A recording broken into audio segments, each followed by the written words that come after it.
यानी करंट ज़्यादा हो रहा है, इसीलिए ये फॉल्ट दे रहा है। तो जहाँ इस फॉल्ट को सॉल्व करने के लिए आपको प्रोग्राम में जाना होगा।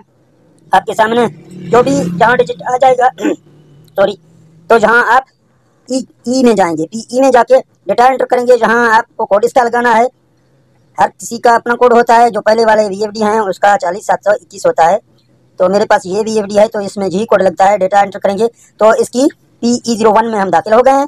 अभी हमें जाना है PE04 में, क्योंकि यहाँ से उस्ताद हजरात इसको 220 वोल्ट पर रख कर VFD को बनाते हैं।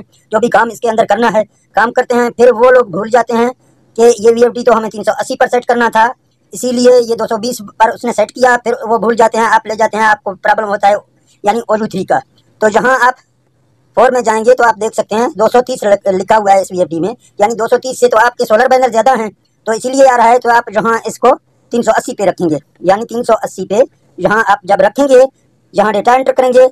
अभी आपको दिखाता हूँ, अभी तक आप देख सकते हैं कि OU3 का जो ना फॉल्ट आ रहा है। 380 पे हमने रखा है, फिर भी OU3 का फॉल्ट आ रहा है। ये स्टॉप की जो बटन है, आप इसको एक बार दबाएं, तो आप इसको दबाएंगे कि आपके VFD में 5000 आ जाएगा। आपका VFD बिल्कुल सही होगा।